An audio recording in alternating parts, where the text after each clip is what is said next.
Welcome back students. हम बात कर रहे थे जनरल लीनियर इक्वेशन के ऊपर और हम देख रहे थे कि हम इसकी जो जनरल फॉर्म होती है हमारे पास एक स्ट्रेट लाइन की या लीनियर इक्वेशन अगर मैं कह लूँ उसको हम किसी दूसरी फॉर्म में कैसे कन्वर्ट कर सकते हैं, ठीक है, या रिड्यूस कर सकते हैं, बदल सकते हैं, ठीक है ना। और उससे होता क्या है कि उससे हमें काफ़ी सारी चीज़ें जो है वो मालूम हो जाती है, ठीक है ना।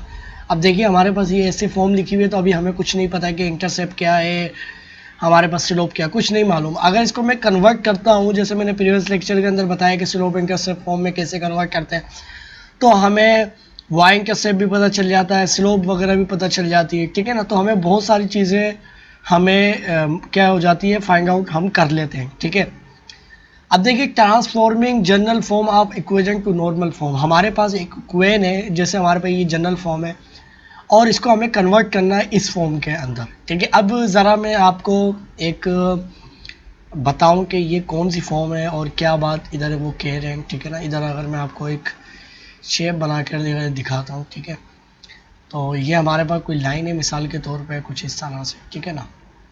अच्छा, अब हमारे पास ये चीज़ क्या है, देखिए अब इसके अंदर से जब मैं स्लोप फाइंड आउट करूंगा या कुछ भी फाइंड आउट करूंगा, ये देखिए ये हमारे पास फॉर्म क्या होती है, तो ये पी लिखा हुआ ये परपेंडिकुलर होता है। परपेंडिकुलर क्या होता है, जो कि हम इस लाइन से मिलाए ओरिजिन को, ठीक है, ये हमारे पास परपेंडिकुलर कहलाता है, ठीक है। और ये जो एंगल है ये इस लाइन का एंगल नहीं है, ठीक है ना। ये अगर अल्फा एंगल है, ये कोई भी मिसाल के तौर पे अल्फा एंगल होता है, ठीक है ना।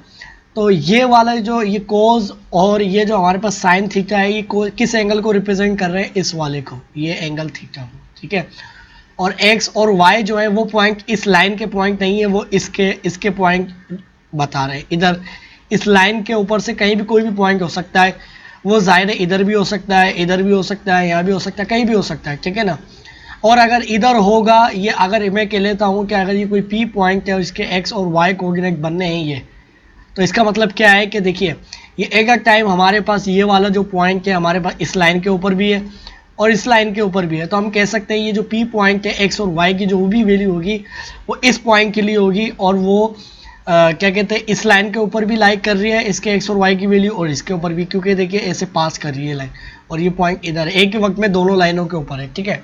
अब मैं क्या करता हूँ कि पहले रियल टाइम में क्वेश्चन लेता हूँ। मैं कहता हूँ कि मेरे पास एक इक्वेशन है 3x, ठीक है, हमारे पास 3x + 4y, ठीक है, और equal to sorry -12 equal to 0, ठीक है। ये हमारे पास क्या आ गई, इक्वेशन आ गई, ठीक है ना। अब हमारे पास जो है इस इक्वेशन को ज़रा मैं स्लोप इंटरसेप्ट फॉर्म में अगर मैं कन्वर्ट करता हूँ तो वो हमारे पास क्या हो जाएगा, y इक्वल टू हमारे पास 3/4x, ठीक है, और प्लस हमारे पास 4, ठीक है ना। यानी हमारे पास ये 12 था इधर और इधर 4 इधर से भी डिवाइड हुआ, तो ये हमारे पास क्या रह जाएगा, बल्कि ये क्या रह जाएगा हमारे पास, बल्कि 3 रह जाएगा, ठीक है ना। अब ये हमारे पास क्या है, देखिए ये मैंने इसको स्लोप इंटरसेप्ट फॉर्म में कन्वर्ट कैसे किया, देखिए ये इधर में इधर ले गया, इसको प्लस हो गया, इसको मैं इधर लेके गया, ये माइनस हो गया, ठीक है। और फिर हमारे पास क्या हुआ, फिर हमारे पास ये हुआ कि सिर्फ इधर वाई बचा था, तो वाई इससे भी डिवाइड हुआ, यानी ये इधर जो हमारे पास 12 था उससे भी डिवाइड हुआ, ठीक है, और इससे भी डिवाइड हुआ, ठीक है। तो हमारे पास ये वैल्यू आ गई, ठीक है ना। ये आपको पता है आप कैसे कन्वर्ट करेंगे, ठीक है। अब ये हमारे पास जो स्लोप आई है ये हमारे पास क्या आई है, एम, ये इसको मैं L1 लाइन के लेता हूँ। तो हमारे पास ये जो M1 जो स्लोप आई है वो हमारे पास क्या है, -3/4, -3/4, ये किसकी स्लोप है, ये इसकी स्लोप आई है अल्फा एंगल की, ये हमारे पास इसकी स्लोप आई है इस लाइन की, इसकी नहीं है ये। इसको मैं क्या कह सकता हूँ, इसको मैं कोई अल्फा एंगल कह लेता हूँ, ठीक है। अब मुझे तो ये हमें तो क्या करना है, इसका डिस्टेंस फाइंड आउट करना है, ठीक है। तो अब देखिए मैं आपको पहले कंसेप्चुअल आपको चीज़ समझाता हूँ, फिर आपको मैं एक शॉर्ट मेथड बताता हूँ, ठीक है ना। पहले आपको मैं कंसेप्ट समझाता हूँ कि अगर आपको वो शॉर्ट मेथड अप्लाई नहीं करना पड़े, एक्चुअली वर्क क्या होता है कि आप उसको कन्वर्ट करें तो आपके पास ये चीज़ आ जाए, ठीक है। फिर आपको मैं शॉर्ट मेथड भी बताता हूँ, ठीक।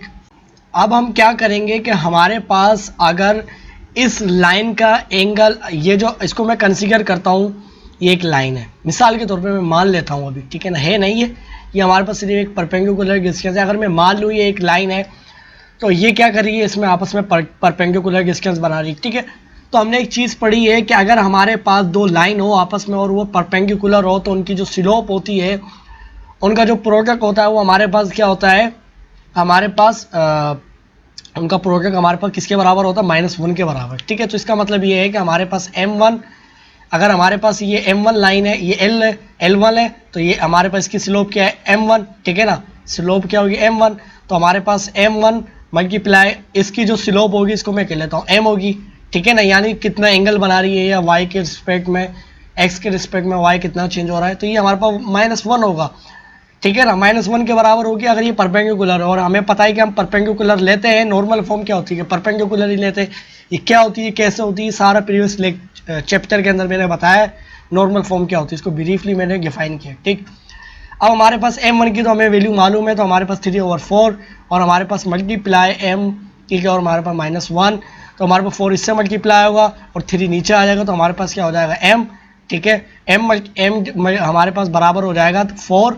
ठीक है, और हमारे पास क्या हो जाएगा 3, और ये माइनस में ये चीज़ और ये हमारे पास माइनस में, तो पॉजिटिव हो जाएगी। ठीक है ना, तो हमारे पास इसकी जो स्लोप आई है, इसकी जो स्लोप आई है वो हमारे पास क्या आ गई है, वो हमारे पास आ गई है m = 4/3। ठीक है, अब हमारे पास ये चीज़ भी आ गई। ठीक, अब हमने एक चीज़ पढ़ी थी, हमने एक ये चीज़ पढ़ी थी कि स्टूडेंट्स हमारे पास जो है ना, कि अगर हमारे पास अगर एक पॉइंट गिवन हो, हमारे पास y - y1, हमने पॉइंट स्लोप फॉर्म, उसकी इक्वेशन कैसे फाइंड आउट करेंगे। अगर ये एक लाइन इसको कंसीडर करूँ मैं, ये जो रेड वाली आपको नज़र आ रही है, यानी O से लेके P, OP जो आपके पास ये जो है, इसको मैं एक लाइन ही कंसीडर कर लूँ, तो आपको मालूम है कि एक पॉइंट गिवन हो तो m × x - x1, ये हमारे पास पॉइंट स्लोप फॉर्म होती है। अब हमारे पास एक पॉइंट तो है नहीं, जी बिल्कुल है।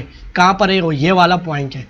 ठीक है, जब ओरिजिन से पास करती है तो हमारे पास ये क्या चीज़ हो जाएगी, ये 0 हो जाएगी, ये भी 0 हो जाएगी, तो हमारे पास क्या हो जाएगा, y = 4 और हमारे पास /3 और हमारे पास ये x। ठीक है ना, क्योंकि अगर मैं इसको x1 और y1 रखता हूँ तो ये क्या होगा, 0,0। ठीक है, और मैंने बताया था कि अगर कोई लाइन यहाँ से पास करती है तो वो हमारे पास सिर्फ क्या होता है, y = mx के बराबर होती है। ठीक है, अगर नहीं, अगर आप ऐसे भी देखें तो जब भी इसके बराबर होगी। ठीक है, ये हमारे पास एक इक्वेशन ये वाली आ गई। ठीक है, हमारे पास इक्वेशन 1 और हमारे पास एक इक्वेशन कौन सी थी, ये वाली थी। इसको मैं कह लेता हूँ ये इक्वेशन 2 है। इधर इसको एक मिनट मैं आपको इधर दिखाता हूँ, ये हमारे पास क्या है, इक्वेशन 2 में इसको कह लेता हूँ। अब देखिए मैं करने क्या जा रहा हूँ कि ये वाला जो पॉइंट है इसको मैंने क्या माना है, x और y। अब ये पॉइंट जो है हमारे पास एक ही वक्त में इस लाइन के ऊपर भी लाई कर रहा है और इस लाइन के ऊपर भी लाई कर रहा है, तो इस पॉइंट को हम फाइंड आउट कर सकते हैं।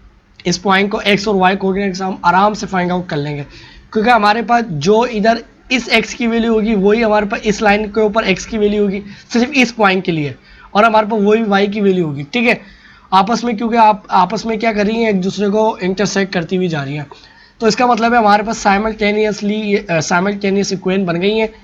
ठीक है, अगर मैं इनको कंपेयर कर लूँ तो मेरे पास क्या हो जाएगा, 4x / 3, ये हमारे पास y के बराबर और ये भी y के बराबर है, और सॉरी ये y के बराबर नहीं है, ये हमारे पास जब स्लोप इंटरसेप्ट फॉर्म में मैंने इसको कन्वर्ट किया था, जो y के बराबर आई थी वो किसके बराबर आई थी, इस चीज़ के बराबर आई थी। ठीक है ना, इस वाली को मैं बल्कि ख़त्म कर लेता हूँ, ये चीज़ बेकार है, ये चीज़ है। ठीक है ना, और ये पॉइंट 2 कह लेता हूँ क्योंकि y सेपरेट करना था। ठीक है, और ये देखिए ये भी y के बराबर है, ये भी y के बराबर है, तो हमारे पास 4/3x इक्वल किसके हो जाएगा, ये चीज़ y के बराबर है, तो ये जाहिर है y आपस में क्या होंगे, बराबर होंगे, क्योंकि हमारे पास ये एक ही पॉइंट एक ही वक्त में लाई कर रहा है इसी के ऊपर। ठीक है ना, तो हमारे पास क्या हो जाएगा, -3/4x और हमारे पास +3। ठीक है, मैं क्या करता हूँ कि इस चीज़ को उधर ले जाता हूँ, तो हमारे पास 4x, ठीक है, /3 और हमारे पास ये क्या है, प्लस हो जाएगा, तो 3x / 4 = 3। ठीक है, और हमारे पास मज़ीद क्या हो जाएगा, मज़ीद हमारे पास ये हो जाएगा, इसको मैं 4 से मल्टीप्लाई करता हूँ, ऊपर भी 4 से, इसको डिनोमिनेटर सेम बना रहा हूँ, इधर इसको 3 से मल्टीप्लाई करूँगा तो इसको भी 3 से। हमारे पास क्या हो जाएगा, हमारे पास हो जाएगा 16, हमारे पास क्या हो जाएगा 16x प्लस हमारे पास 9x / 12 और हमारे पास = 3। ठीक है, और 12 उधर जाएगा, इससे मल्टीप्लाई होगा 3 से जाकर, तो 12 24 24 36, तो ये हमारे पास किसके बराबर होगा, 36 के। ठीक है, ये हमारे पास किसके बराबर हो जाएगा, और इसको मज़ीद अगर हम देखें, इसको मैं मज़ीद देखूँ, ये हमारे पास 25x हो जाएंगे। ठीक है ना, तो हमारे पास क्या हो जाएगा 25x। ठीक है, और हमारे पास = 36, और हमारे पास आगे क्या हो जाएगा, अगर मैं आगे देखूँ तो ये चीज़ हमारे पास क्या हो जाएगी, 25 इधर भी डिवाइड होगा, 25 इधर भी डिवाइड होगा, कैंसिल, ये कैंसिल, तो हमारे पास x की जो वैल्यू आई है वो क्या आई है 36/25, ठीक है। तो मेरे पास ये क्या आ गई है, ये हमारे पास क्या आ गई है, x की वैल्यू आ गई है, ठीक है। हमारे पास क्या आ गई है, x की वैल्यू आ गई है। और ये 6 के केबल से कटेगा, ये नहीं कटेगा, ये 5 के केबल से नहीं कट सकता, तो बस यही चीज़ रहने देता हूँ, ठीक है। और अब y की वैल्यू ज़रा मैं फाइंड आउट करूँगा तो y की वैल्यू हमारे पास क्या हो जाएगा, देखिए y इक्वल टू ये वाली इक्वेल ले रहा हूँ मैं, इक्वेल 1, और हमारे पास 3, और x की वैल्यू क्या आई है 36/25, ठीक है। इसको थोड़ा सा मैं नीचे लेके आता हूँ, ठीक है ना, इसको मैं नीचे लेके आया, ठीक। और अब हमारे पास जो है ना, हमारे पास y इक्वल टू ये 3 इससे डिवाइड होगा, ये इससे डिवाइड होगा, तो हमारे पास 4/3, इसके नीचे क्या बचा, 1 बचा, और हमारे पास ये क्या बचेगा 12 डिवाइडेड बाई 25, ठीक है। और उसको मज़ीद में देखो तो मेरे पास क्या हो जाएगा, ये 12 मल्टीप्लाई 24, हमारे पास 48 और 48 डिवाइडेड बाई 25, ठीक है। ये चीज़ आ गई हमारे पास। और ये इसको ज़रा मैं काटूँ, इसको मैं नहीं काटता, ठीक है ना। ये हमारे पास क्या आ गया, x और y। अच्छा, ये x और y जो हमारे पास कोऑर्डिनेट्स आए हैं, ये हमारे पास किसके बराबर आए हैं, हमारे पास आया है 36/25, ठीक है। और दूसरा जो हमारे पास जो कोऑर्डिनेट आया है वो हमारे पास क्या आया 48 डिवाइडेड बाई 25, ठीक है। ये चीज़ आ गया। अब याद रहे, ये एक चीज़ याद मैं आपको याद दहानी करवाता चलूँ कि ये जो पॉइंट है ये हमारे पास कोई लोकस पॉइंट नहीं है। अभी मैं बताता हूँ मैं क्या बात कहना चाह रहा हूँ, ठीक है ना। अच्छा, अब हमारे पास ये जो x और y की जो वैल्यू आई है, देखिए एक टाइम वो इस इक्वेशन के ऊपर भी लाई कर, इस लाइन के ऊपर भी लाई कर रहा और इस वाली पर भी। अगर आप इस वाली इक्वेशन में पुट करो ये वाली x और y की वैल्यू, तो आपके पास ये राइट और लेफ्ट हैंड साइड बराबर आएगी। ये आपके पास जो दूसरी इक्वेशन आई थी वो कौन सी आई थी, y इक्वल टू हमारे पास 4/3, ठीक है ना, 4/3, और हमारे पास x, इसके अंदर पुट करो तो आपके पास राइट और लेफ्ट हैंड साइड क्या आएगी, बराबर आएगी, ठीक है ना। आप चेक भी कर सकते हैं, मसला नहीं है, ठीक है। अच्छा, अब हमारे पास ये चीज़ आ गई। अब हमें क्या चाहिए, p डिस्टेंस चाहिए, ठीक है। हमें क्या चाहिए, p डिस्टेंस चाहिए, ये हमें ये डिस्टेंस चाहिए, ठीक है ना। अब देखिए, ये डिस्टेंस फाइंड आउट करने के लिए हम क्या करेंगे, देखिए सिंपली डिस्टेंस फार्मूला आप अप्लाई करेंगे, ठीक है ना। डिस्टेंस फार्मूला आपके पास क्या हो जाएगा, आपके पास हो जाएगा x माइनस x1, ठीक है, और स्क्वायर प्लस आपके पास y माइनस y1 इसका स्क्वायर। तो आपके पास जो d जो मैं डिस्टेंस निकाला हूँ वो बेसिकली p है, तो इसको p से मैं बदल देता हूँ, ठीक है। तो हमारे पास क्या हो जाएगा, ये डिस्टेंस तो हमारे पास क्या हो जाएगा, इसको मैं कहता हूँ x1, तो हमारे पास 36/25 और -0, क्योंकि हमारे पास देखिए हमें तो ये ओरिजिन से डिस्टेंस चाहिए, ओरिजिन से लेके इस पॉइंट तक, ठीक है। और हमारे पास इसका क्या होगा स्क्वायर, तो हमारे पास सिर्फ इसका स्क्वायर हो जाएगा, क्योंकि 0 माइनस होने के बाद यही चीज़ आएगी। प्लस हमारे पास y की वैल्यू क्या आई है, हमारे पास 48 डिवाइडेड बाय 35 और 25 -0, तो -0 ये है कि उसका स्क्वायर, ठीक है। अच्छा, अब हमारे पास देखिए ये काफ़ी हमारे पास कोई ये ना, अब आपको कैलकुलेटर यूज़ करना पड़ेगा, ये हमारे पास काफ़ी लंबा चौड़ा चक्कर हो गया है, ठीक है। तो अभी ये देखिए हमारे पास क्या हो जाएगा, हमारे पास ये चीज़ हो जाएगी 36, अगर मैं आप कैलकुलेटर यूज़ करूँ। अब देखिए मेरे पास क्या है, मेरे पास मैं 36 डिवाइड 25 करके डायरेक्ट स्क्वायर करता हूँ, ठीक है। तो मेरे पास 36 डिवाइडेड बाई 25, और इसका क्या करूँगा, स्क्वायर करूँगा, तो ये स्क्वायर आ गया, ठीक है। और स्क्वायर होने के बाद जो वैल्यू रूट की है स्क्वायर की, 1 मिनट में देख लेता हूँ दोबारा। हमारे पास क्या है 36 और डिवाइडेड बाय 25, डिवाइडेड बाय 25, और इसका स्क्वायर हमारे पास क्या बनेगा, हमारे पास जो इसका 1 मिनट की क्या होगा, तो अब देखिए हमारे पास क्या होगा 36 डिवाइडेड बाय 25, और इसका स्क्वायर हमारे पास क्या बनेगा, हमारे पास इसका जो स्क्वायर बनाएगी हमारे पास क्या बनाए 2 पॉइंट, हमारे पास p इक्वल टू हमारे पास क्या बनाए, इसका रूट होगा, सही है ना। तो हमारे पास ये क्या वैल्यू आई है, हमारे पास 2.0070736, और प्लस अब इसकी वैल्यू ज़रा देखते क्या आई है, तो हमारे पास क्या है वो 48, इसको बल्कि मैं कॉपी कर लेता हूँ, ठीक है ना।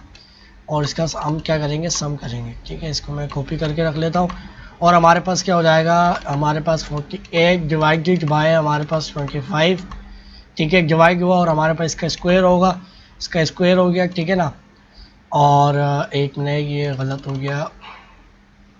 अब हमारे पास 48 का मैं क्या करूँगा, 48 को डिवाइड करवाऊँगा 25 के ऊपर, ठीक है। और इसका मैं क्या करूँगा, स्क्वायर करूँगा, स्क्वायर हो गया। और इसके अंदर मैं ऐड कर दूँगा ये जो ये वाली वैल्यू थी, ठीक है। तो हमारे पास ये जो वैल्यू बनी है, और ये हमारे पास बनी है, हमारे पास ये जो वैल्यू आई है वो क्या आई है, ये पूरी वैल्यू सॉल्व होने के बाद हमारे पास 5.76, ठीक है। और इसका रूट करेंगे, देखिए अब रूट जो करेंगे ना, अब इसका मैं रूट कर लेता हूँ, इसका रूट कर लेता हूँ सेकेंड, और रूट किया तो हमारे पास क्या आई है 4.2। तो p इक्वल टू जो हमारे पास वैल्यू आई है 2.4 आया है, 2.4 आया है, ठीक है, 2.4। और इसके नीचे 1 है। अब मैं क्या करता हूँ, इसका डेसिमल ख़त्म करता हूँ। तो इसको मैं कैसे मल्टीप्लाई कर सकता हूँ, इसको भी 10 से मल्टीप्लाई करूँ, इसको भी 10 से। तो ये मेरे पास क्या चीज़ हो जाएगी, ये मेरे पास हो जाएगी 24 डिवाइडेड बाई 10, ठीक है। और इसको मैं 10 से डिवाइड करूँ, और इसको भी 2 से डिवाइड करूँ, इसको भी 2 से डिवाइड करता हूँ, इसको भी 2 से। तो मेरे पास क्या हो जाएगा, ये 12/5, ठीक है। तो हमारे पास जो p की वैल्यू आई है, अगर मैं इसको क्या कहते हैं रेशनल फ्रैक्शन फॉर्म में लिखता हूँ, तो हमारे पास क्या आई है 12/5, ठीक है। अब जिसके फार्मूला से देखिए मैंने बस इसको आप निकालेंगे, ठीक है ना, इतना मुश्किल नहीं है, ठीक है। और ये आपके पास क्या है 5। अब इस चीज़ को मैं ऊपर लेके चलता हूँ, ठीक है। तो स्टूडेंट्स हमारे पास जो p की वैल्यू क्या है 12/5 आई है, ठीक है। अब हमारे पास जो इक्वेन थी वो ये वाली थी, ठीक है। ये हमारे पास क्या थी, इक्वेन थी। तो हमारे पास जो इक्वेन बनेगी, देखिए अब हमारे पास ये जो चीज़ आई है, एक मिनट में इसको अगर इधर से इरेज कर लूँ, ठीक है, इसको इरेज कर लूँ। और ये हमारे पास दूसरी इक्वेन बनी है, और हमारे पास पहली इक्वेन ये वाली, ठीक है।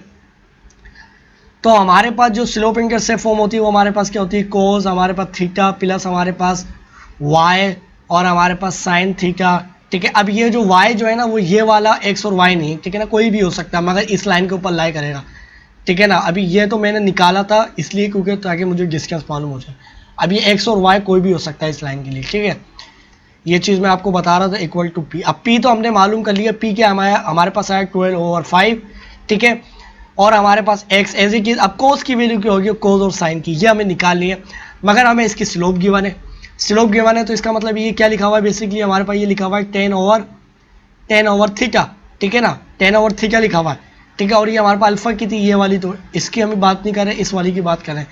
और ये आपको मालूम है कि हमारे पास किसके बराबर होती है, तो इसका मतलब है ये परपेंडिकुलर है, ये क्या है परपेंडिकुलर है, और ये क्या है बेस है, क्योंकि आपके पास 10 थीटा की वैल्यू होती है। तो आपको हाइपोटेन्यूज चाहिए तो आप कोस और साइन को ले आएंगे, क्योंकि कोस और साइन में आपके पास क्या होता है, हाइपोटेन्यूज यूज हो रहा होता है। तो आपके पास p का स्क्वायर प्लस b का स्क्वायर आपके पास किसके बराबर होता है, h के बराबर होता है। तो आप 4 का स्क्वायर करेंगे, ठीक है। यानी मैं ये बात कहना चाह रहा हूँ, पाइथागोरस थ्योरम के तहत आपके पास ये बराबर होगा p का स्क्वायर, ठीक है, प्लस आपके पास b का स्क्वायर, ठीक है, ठीक है ना। p ये p है और ये b है, दोनों का स्क्वायर करेंगे, 4 का स्क्वायर करेंगे 16, 3 का स्क्वायर करेंगे 9, 9 जमा 16 25, ठीक है ना। तो आपके पास क्या हो जाएगा 25, इसका भी रूट करेंगे और इसका भी रूट, तो आपके पास जो h होगा वो किसके बराबर आ जाएगा, 5 के बराबर रूट होकर।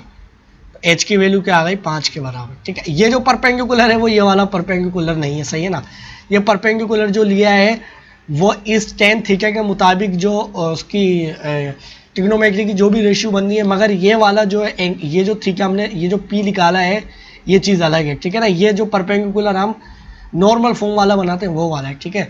तो आपके पास जो h की वैल्यू क्या आई है 5 आई है, ठीक है। अगर आप अब देखिए आपके पास x और आपके पास क्या हो जाएगा, कोस की वैल्यू क्या है, कोस थीटा की वैल्यू आई है, तो कोस थीटा की वैल्यू आपके पास हो जाएगी मल्टीप्लाई कोस थीटा की जो वैल्यू हो जाएगी, कोस थीटा की क्या वैल्यू होगी, तो बेस ओवर हाइपोटेन्यूज, तो बेस क्या आपके पास 3 है और डिवाइडेड बाय हाइपोटेन्यूज जो कि आपके पास क्या है 5 आई है, ठीक है। फिर प्लस y की एज इट इज साइन की वैल्यू क्या हो जाएगी, तो परपेंडिकुलर आपको मालूम है 4 है, तो 4/5, ठीक है। तो आपके पास ये आपके पास इक्वेन थी जिसको हमने कन्वर्ट करके नॉर्मल फॉर्म में लेकर आ गए, ठीक है।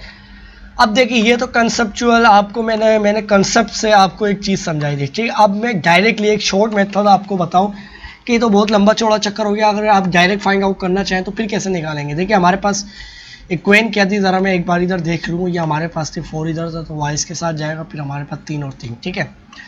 तो अब देखिए हमारे पास इक्वेशन थी बेसिकली, हमारे पास जो इक्वेशन गिवन इक्वेशन थी हमारे पास y इक्वल टू, सॉरी हमारे पास किसके बराबर थी, हमारे पास 3x प्लस हमारे पास 4y इक्वल -12 इक्वल टू 0। ये हमारे पास जनरल फॉर्म थी, ये हमने नॉर्मल फॉर्म इसको कन्वर्ट किया किस फॉर्म में, नॉर्मल फॉर्म, नॉर्मल या परपेंडिकुलर फॉर्म, नॉर्मल फॉर्म, और ये हमारे पास नॉर्मल फॉर्म। ठीक है, अगर आप हमने देखिए कितने सारे इसके अंदर कंडीशन अप्लाई करी हमने, जिसके अंदर फार्मूला है, बहुत सारी चीज़ें मैंने जिस तरीके से निकाला, ज़रूरी नहीं आप वैसे ही निकालो, इसके अनगिनत तरीके हैं। ठीक है, बहुत सारे तरीके हैं, आपने फार्मूले पढ़ रखे हैं सारे।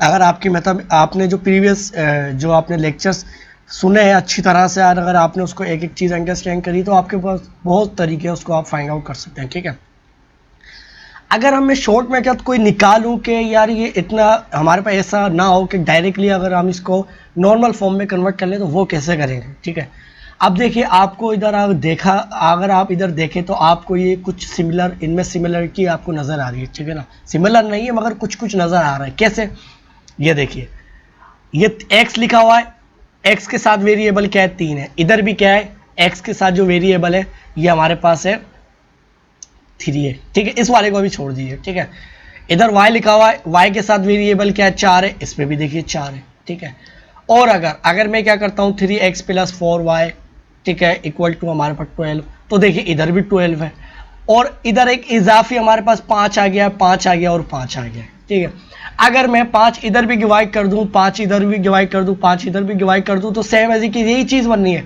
मगर अब ये कैसे पता चले कि हमें 5 ही डिवाइड करना है, हमें ये कैसे पता चलेगा कि हमें 5 डिवाइड करना, हर बार में ऐसा थोड़ी होगा कि हम 5 डिवाइड करेंगे, हो सकता है कोई और नंबर हो।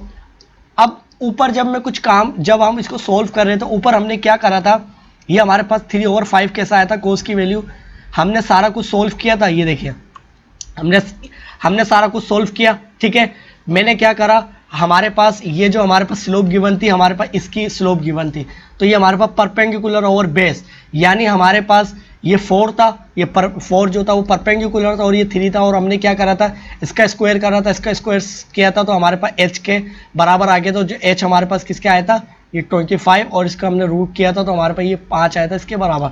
तो इसका मतलब ये है, देखिए 4, यानी हमारे पास ये देखिए, इसका मतलब ये है कि हमारे पास ये देखिए जो 4 है वो देखिए इधर हमारे पास पहले से 3 इसके साथ है, और 4 भी इधर है। और अगर हमारे पास ऐसा हो, कोई भी इक्वेशन हो, उसका मैं 3 और 4 का स्क्वायर करके सम कर लूँ, तो ये मतलब इसका मतलब ये है कि हमारे पास ये क्या होता है, ये हमारे पास साइन होता है, और ये हमारे पास क्या होता है, कोस होता है। ठीक है, ये हमारे पास x के साथ कोस होता है, और ये हमारे पास क्या होता है, साइन होता है। ठीक है, और इधर भी मैं देखूँ, इधर भी अगर मैं आपको दिखाऊं तो हमारे पास ये परपेंडिकुलर में हमारे पास क्या आता है, साइन आता है। तो ये देखिए इसके साथ साइन होता है, और हमारे पास जो बेस आता है वो कोसाइन फंक्शन में होता है। और कोसाइन और साइन फंक्शन को निकालने के लिए मैंने हाइपोटेन्यूज से पाइथागोरस थ्योरम के तहत हाइपोटेन्यूज निकाला था। तो अब हमें मालूम है कि ये परपेंडिकुलर और ये हाइपोटेन्यूज है, और अगर डायरेक्टली अगर हमारे पास ये ऐसे गिवन होती है कि 3x प्लस हमारे पास 4y माइनस 12, और अगर मैं और इक्वल टू 0 होती तो मैं डायरेक्ट क्या करता, 3x प्लस हमारे पास 4y, और इस कांस्टेंट को मैं राइट साइड पे लेके जाता, और अब मैं क्या करता है कि मैं 3 का स्क्वायर करता प्लस हमारे पास 4 का स्क्वायर करता, और जो भी वैल्यू आती 5 जो हाइपोटेन्यूज बनती, तो मैं उसको इससे भी डिवाइड करता, क्योंकि राइट साइड पे भी जो काम देखिए इधर कर रहा है तो इधर भी करना पड़ेगा। तो देखिए 5 इधर ये होल डिवाइड कर रहा हूँ, तो इसका मतलब है ये इससे भी डिवाइड हो रहा है, इससे भी, तो 5 इधर भी डिवाइड करेंगे तो 5 इधर भी डिवाइड करेंगे, तो हमारे पास बिल्कुल यही चीज़ आ जाएगी।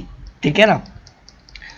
अच्छा, अब हमारे पास ऐसा हो जाता है कि ये जो इक्वेशन हमारे पास लिखी हुई होती है 3x प्लस हमारे पास 4y, और हमारे पास प्लस 12 होता। ठीक है, फिर आप क्या करते, देखिए सिंपली आप क्या करते हैं, आपके पास हो जाता 3x प्लस आपके पास 4y, और आपके पास ये हो जाता -12।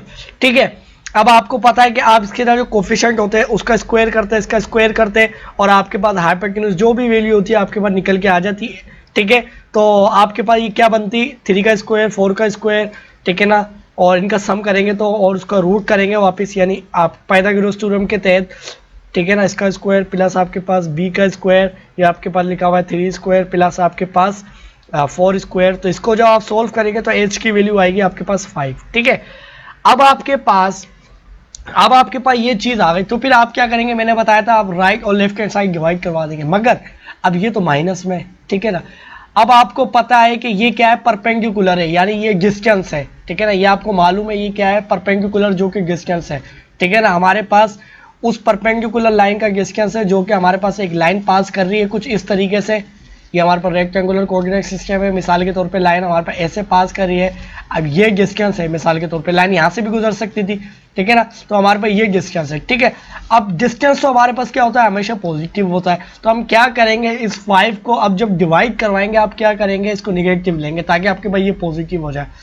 इधर -5 इधर डिवाइड करवाएंगे तो इधर भी -5 और इधर भी -5, ठीक है। तो ये आपके पास कैंसिल, तो आपके पास क्या हो जाएगा, 3x -3x डिवाइडेड बाय 5, ठीक है, डिवाइड बाय 5, ठीक है। और आपके पास +4, ठीक है। और आपके पास क्या हो जाएगा, और -4 डिवाइडेड बाय 5, ठीक है। और आपके पास क्या हो जाएगा, y इक्वल टू आपके पास 12/5, ठीक है। ये क्या है आपके पास, ये चीज़ परपेंडिकुलर है, P फॉर परपेंडिकुलर, ठीक है, परपेंडिकुलर, ठीक है।